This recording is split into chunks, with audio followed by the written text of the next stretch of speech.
So guys, what's up? Welcome back to the channel and here is a very important video for all of you क्योंकि इस video के अंदर मैं ये तीन बहुत इंपॉर्टेंट चीजें डिस्कस करने वाला हूं। मतलब इस समय ना मेरे को लगता है बहुत सारे बच्चे इसी चीज में फंसे हुए हैं, तो एक बारी मैंने सोचा कि एक वीडियो बना के सबको बता दिया जाए कि क्या कर सकते हो क्या नहीं कर सकते हो, because I have got number of messages और उसमें यही सेम कॉमन डाउट्स थे। ठीक है, तो बहुत सारे लोग कंफ्यूज नहीं कि सर क्या करें कैसे करें, हम इस प्रॉब्लम में फंसे हुए हैं, प्लीज उसको रिजॉल्व कर दो। तो मेरी एक बात समझना, ये वीडियो को पूरा एंड तक तुमको जरूर देखना है, ठीक है। और अगर चैनल पे नए नए आए हो तो फटाफट से चैनल को सब्सक्राइब कर दो, बिकॉज बहुत सारा ऐसा कंटेंट, लॉ का कंटेंट और सारा motivation, strategies, planners, everything I upload on this channel only, ठीक है। तो इसी चैनल को आप सब्सक्राइब कर लो और टेलीग्राम चैनल का लिंक भी आपको डिस्क्रिप्शन में दिया हुआ है। तो जो नोट्स होते हैं, पीडीएफ्स हो गई, अपडेट्स हो गई, वो सारे भी टेलीग्राम में डलते हैं, तो आपको टेलीग्राम भी ज्वाइन करके रखना है, ठीक है। अब मैं आपको बताता हूं कि मैं बात क्या करने वाला हूं, किस चीज के बारे में हम लोग डिस्कस करने वाले हैं। पहली बात ये कि सर, सबसे पहला कॉमन डाउट हमारे दिमाग में यह है कि हमारी क्लासेस अभी पेंडिंग है, ठीक है। हम लोगों ने क्लासेस परचेज कर ली थी, खरीद के रख ली, बट उसके बाद फिर हम लोग थोड़ा लीनियंट हो गए और हमने क्लासेस देखी नहीं। अब हम क्लासेस कंप्लीट कर रहे हैं, बट एक दिन में हम 10 घंटे बैठ रहे हैं, 12 घंटे बैठ रहे हैं, बट क्लासेस अभी भी हमारी कंप्लीट नहीं हो रही, अभी भी हमारा बैकलॉग पेंडिंग है, ठीक है। दुनिया की सबसे बड़ी बीमारी बैकलॉग, हमारा बैकलॉग अभी भी पेंडिंग है। तो क्या हम अटेम्प्ट स्किप करके ऐसा कर सकते हैं कि हम बोथ ग्रुप अपीयर कर लें सीधा एक साथ, सीधा हम बोथ ग्रुप अपीयर कर लें, अभी हम मई वाला अटेम्प्ट दे ही ना और सीधा सितंबर में अपीयर कर लें? Answer is no. देखो, मैं अटेम्प्ट स्किप करने के फेवर में बिल्कुल भी नहीं होता। आपकी जितनी तैयारी है at least go for the attempt, but अभी तो इतना टाइम पड़ा है कि आप ये वाला क्वेश्चन तो दिमाग में लाओ ही मत कि अभी सोच रहे हो कि मैं अटेम्प्ट स्किप कर दूं, ठीक है।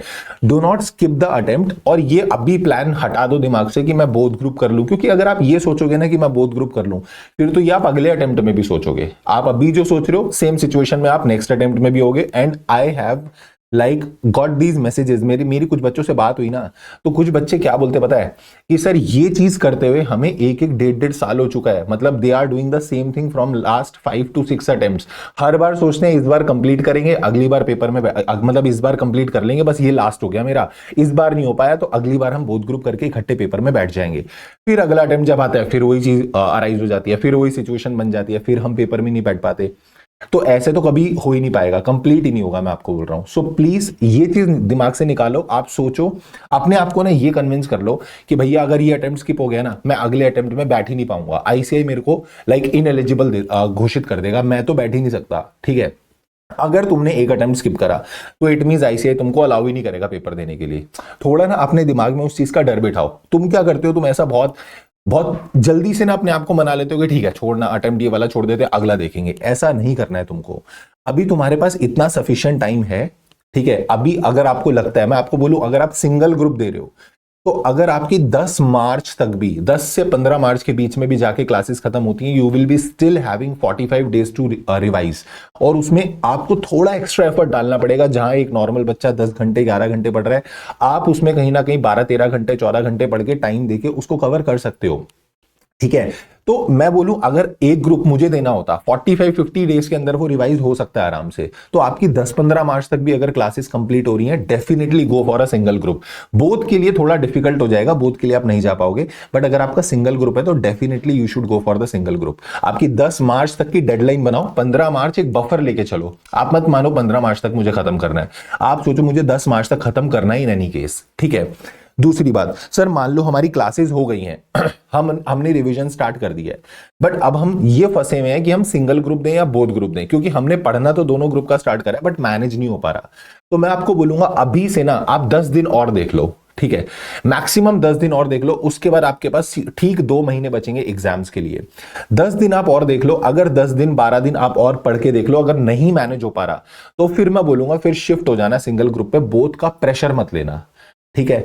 आपको लग रहा है आप मैनेज कर पा रहे हो, इजीली आपसे चीजें कवर हो रही हैं, टारगेट्स अचीव हो रहे हैं, आपने जो प्लान बनाया है उसके अकॉर्डिंगली बोथ ग्रुप आपका क्लियर हो जाएगा, तो मैं बोलूंगा 10-15 दिन आराम से 15th ऑफ मार्च तक का टारगेट लेके चलो कि मेरे से दोनों चीजें मैनेज हो पा रही हैं, वेल एंड गुड। अगर हो गया बहुत अच्छी बात है, अगर नहीं होता तो मैं आपको बोल रहा हूं फिर उसके बाद एक ग्रुप पे शिफ्ट हो जाना। Better is to appear for one and clear one, ठीक है, एक अपीयर करो, एक क्लियर करो, और फिर उसके बाद अपन सेकंड पे जाएंगे। बट अगर जबरदस्ती में मैं एक ग्रुप भी अच्छे से प्रिपेयर ना करूं, दूसरा भी मेरा खराब हो रहा है, तो that is a wrong decision.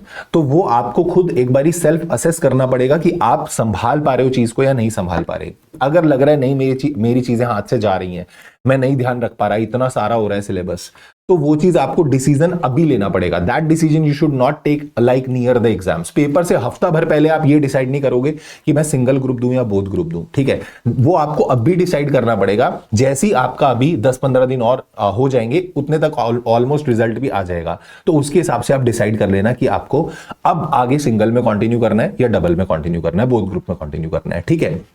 तीसरी बात नंबर 3 कि सर आपको नहीं लगता अभी इंटर के एग्जाम्स जो थे, वो ऑडिट का एग्जाम बहुत लेट हुआ था, तो जो जनवरी 26 अटेम्प्ट का रिजल्ट है वो थोड़ा डिले हो सकता है, और वो डिले हो जाएगा तो फिर उसके बाद फिर आगे हो सकता है कहीं पेपर भी पोस्टपोन हो जाए, कुछ ऐसा हो सकता है क्या? कुछ ऐसा एंटीसिपेशन लगाने की जरूरत नहीं है। 4 मैसेज आए मेरे पास ऐसे, मैं परेशान हो गया भाई। ऐसा कोई एंटीसिपेशन मत लगाओ कि जनवरी 26 का रिजल्ट डिले होगा, फिर मई की डेटशीट तो पहले से ही निकाल दी थी इन्होंने, फिर वो हो सकता है और उसको पोस्टपोन कर दें। देखो मेरी बात सुनो तो, इतने क्यूट बच्चे हो तुम, एक तो इतना परेशान होते रहते हो, ठीक है। अगर रिजल्ट लेट आता है, पहली बात तो ठीक है, अभी तो पता नहीं रिजल्ट कब आएगा, आने वाला है।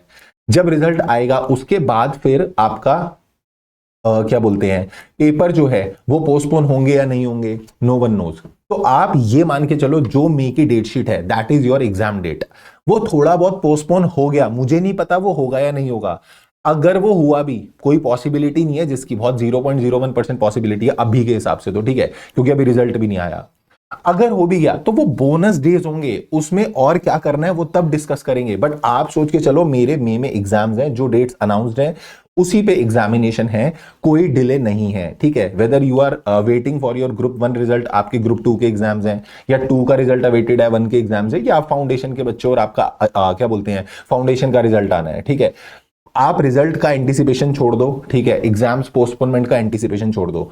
If you are appearing for intermediate examination और फाइनल एग्जामिनेशन और वट एवर एग्जामिनेशन, आप जो भी एग्जाम अपीयर करने वाले हो, आप मान के चलो कि पेपर उसी समय पर होंगे, ठीक है।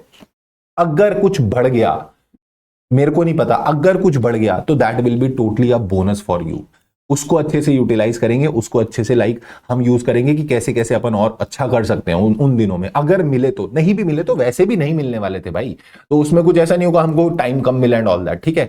So you should keep going like this only. आप ऐसे ही ना चलते रहो, ठीक है, जो आपकी पढ़ाई चल रही है बिल्कुल ऐसे ही करते रहो, अच्छे से एकदम बढ़िया तरीके से हो जाएगा।